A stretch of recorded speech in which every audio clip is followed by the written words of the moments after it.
Hello friend, स्वागत है आपका अपने चैनल आज क्लास में। आज की इस वीडियो में हम आपका टेस्ट लेंगे। इस टेस्ट में हिंदी से काफ़ी महत्वपूर्ण 20 ऑब्जेक्टिव प्रश्न लिया गया है और आपको 20 में से 20 सही करके दिखाना है। अगर आपका 20 में से 20 सही हो जाता है तो आप हमें कमेंट करके ज़रूर बताइएगा, हम आपके कमेंट का रिप्लाई ज़रूर देंगे। तो आइए शुरू करते हैं पहले नंबर प्रश्न से।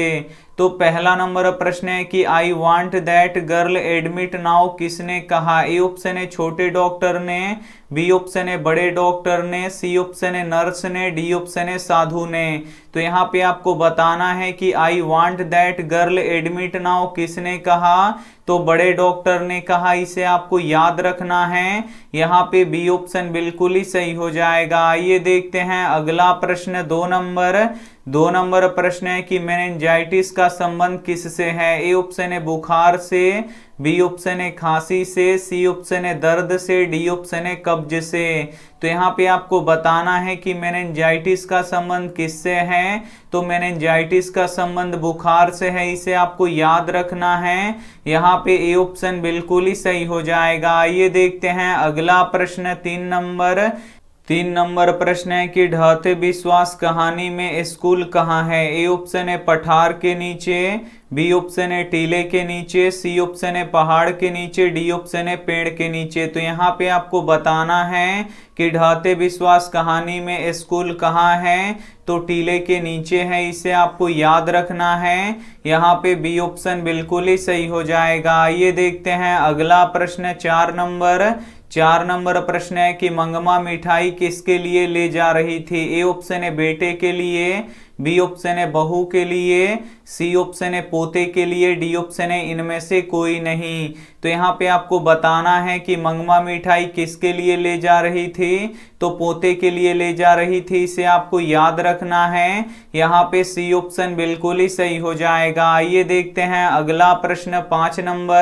5 नंबर प्रश्न है कि कवि अगले जन्म कहाँ लौटने की बात करता है। ए ऑप्शन है बिहार में, बी ऑप्शन है उड़ीसा में, सी ऑप्शन है बंगाल में, डी ऑप्शन है अपने घर। तो यहाँ पे आपको बताना है कि कवि अगले जन्म कहाँ लौटने की बात करता है, तो कवि अगले जन्म बंगाल में लौटने की बात करता है। यहाँ पे सी ऑप्शन बिल्कुल ही सही हो जाएगा। इस वीडियो में हिंदी के काफी महत्वपूर्ण 20 ऑब्जेक्टिव प्रश्न हम आपको देंगे और आपको 20 में से 20 सही करके दिखाना है। अगर आपका 20 में से 20 सही हो जाता है तो आप हमें कमेंट करके जरूर बताइएगा, हम आपके कमेंट का रिप्लाई जरूर देंगे।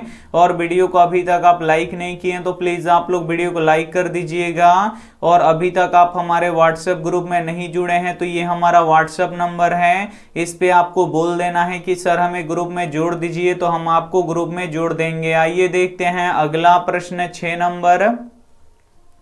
6 नंबर प्रश्न है कि चौखटे में बेटे को क्या नहीं अटकता। ए ऑप्शन है क, बी ऑप्शन है ख, सी ऑप्शन है ग, डी ऑप्शन है घ। तो यहाँ पे आपको बताना है कि चौखटे में बेटे को क्या नहीं अटकता, तो क नहीं अटकता। इसे आपको याद रखना है।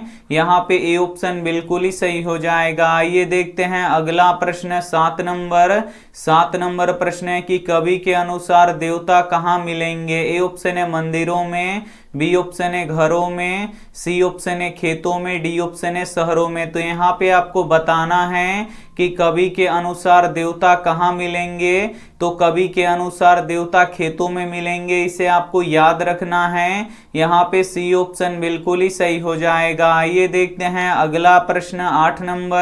8 नंबर प्रश्न है कि भारत माता सारे जग की क्या है। ए ऑप्शन है देवी, बी ऑप्शन है माँ, सी ऑप्शन है बहन, डी ऑप्शन है इनमें से कोई नहीं।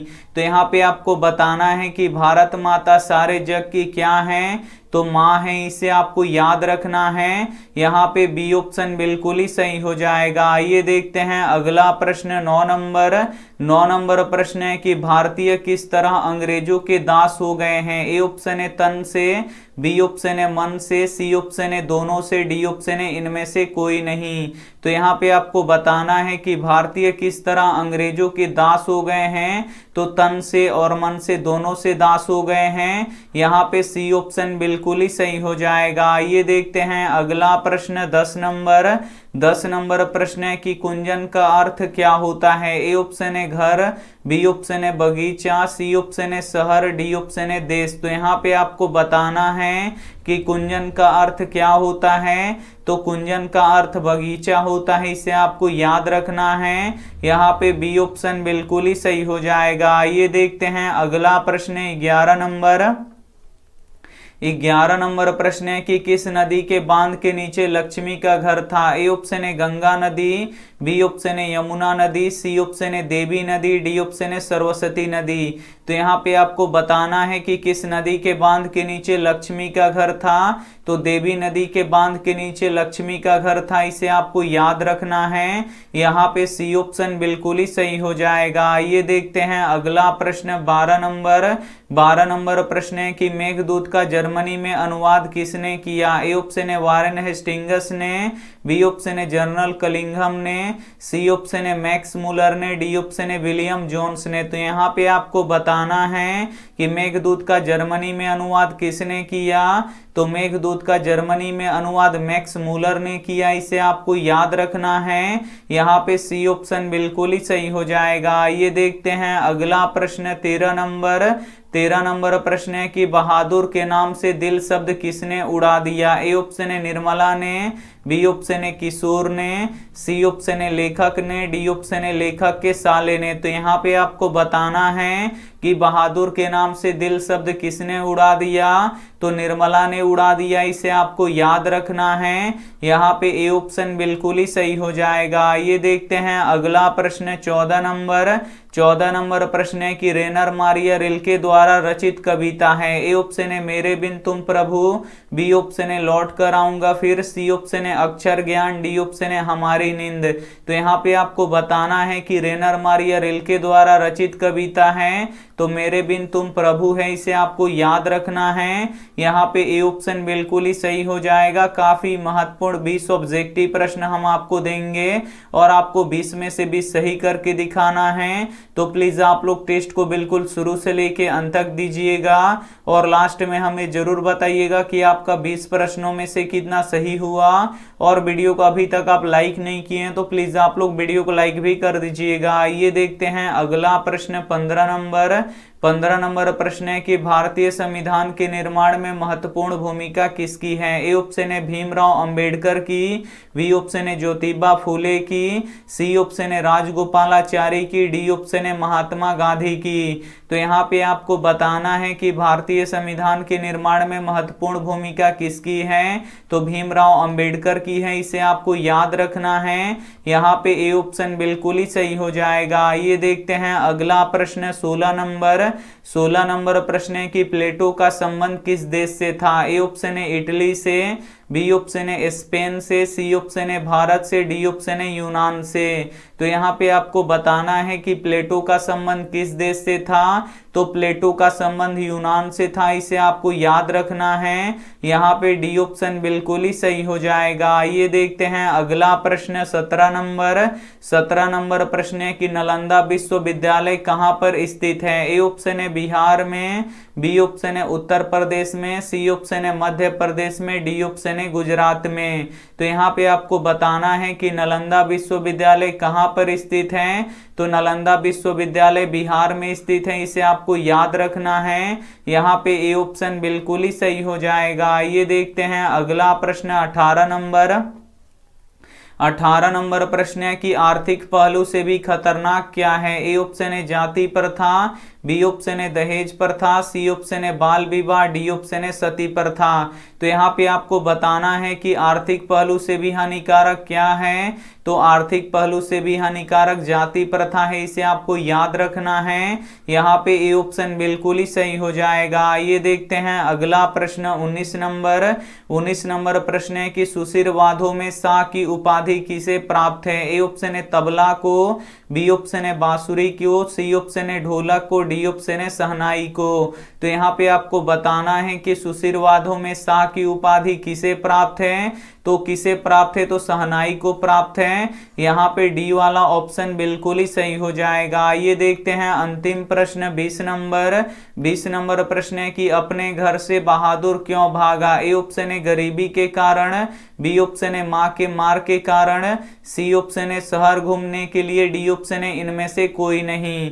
तो यहाँ पे आपको बताना है कि अपने घर से बहादुर क्यों भागा, तो मां के मार के कारण से भागा, इसे आपको याद रखना है। यहाँ पे बी ऑप्शन बिल्कुल ही सही हो जाएगा। यहाँ पे आप लोग 20 ऑब्जेक्टिव प्रश्न सॉल्व कर चुके हैं। तो अब आप हमें बता दीजिए कि आपका 20 प्रश्नों में से कितना सही हुआ है। अगर आपका 20 में से 16 प्लस सही हुआ है तो समझिए आपकी तैयारी सही चल रही है। अगर आपका यहाँ पे 14 से नीचे सही हुआ है तो आपको और अभी मेहनत करने की जरूरत है। तो आप लोग के पास अभी भी टाइम है, आप लोग अभी से भी मेहनत करके आप लोग बहुत ही अच्छा नंबर ला सकते हैं। अगर आपको क्लास करने नहीं आता है तो शुरू में व्हाट्सएप नंबर दिए थे, उस पर आपको बस कॉल करके बोल देना है कि सर हमें लाइव क्लास करने नहीं आता है, तो हम आपको बताएंगे कि कैसे करना है। और अभी से भी आपके पास मौका है, तो अभी से भी आप लोग क्लास करके काफी अच्छा नंबर ला सकते हैं, ये हमारा गारंटी है। तो जब भी क्लास होता है तो आप लोग क्लास करिए। क्लास करने से बहुत सारे फायदे होते हैं। क्लास करने से ये फायदा होता है कि आपको नया नया क्वेश्चन मिलता है और कुछ पुराने क्वेश्चन मिलते हैं, और जब आपको पुराने क्वेश्चन मिलते हैं तो उसका रिवीजन होता है, और जब भी आप किसी चीज को रिवीजन करते हैं तो आपको हमेशा के लिए याद हो जाता है। इसीलिए रिवीजन भी बहुत ही जरूरी है। तो आप लोग पढ़ाई करते हैं, अच्छी बात है, तो साथ साथ में आप लोग रिवीजन भी करिएगा। और जब भी हम क्लास करवाते हैं आप लोग क्लास में लाइव आने का कोशिश कीजिए। 8 बजे अगर पढ़ाते हैं तो 8 बजे एक बार आप लोग लाइव आके पढ़िए, बहुत ही मजा आएगा। 6 बजे भी पढ़ाते हैं तो 6 बजे भी आइए। मात्र इस तरह हमारा वीडियो 5000, 6000, 10000 भी चलता है, और लाइव में मात्र 200 बच्चे आते हैं, 250, 300 ऐसे ही बच्चे आते हैं। तो ये अच्छी बात नहीं है। एक बार अगर आप लोग लाइव में आइएगा तो काफी अच्छा लगेगा पढ़ने में। एक बार आप लोग को पढ़ के देखना चाहिए। और ये रहा आपके लिए होमवर्क प्रश्न, इसका जवाब आपको कमेंट बॉक्स में देना है कि रसखान किनके भक्त थे। ए ऑप्शन है भगवान श्री राम के, बी ऑप्शन है भगवान शिव के, सी ऑप्शन है भगवान कृष्ण के, डी ऑप्शन है भगवान विष्णु के। तो जो भी ऑप्शन आपको सही लगे वो आप हमें कमेंट करके जरूर बताइएगा। और वीडियो को अभी तक आप लाइक नहीं किए हैं तो प्लीज आप लोग वीडियो को लाइक कीजिएगा, अपने दोस्तों के पास इस वीडियो को जरूर शेयर कीजिएगा। और चैनल को अभी तक आप सब्सक्राइब नहीं किए हैं तो चैनल को सब्सक्राइब करके साथ में बेल आइकन को ऑल पे दबा लीजिएगा, ताकि जब भी लाइव क्लास हो तो आपके पास नोटिफिकेशन पहुंचता रहे। Thank you for watching. मिलते हैं अगली वीडियो में, तब तक अपना ध्यान रखिए, मन लगा के पढ़ाई कीजिए। Take care and bye.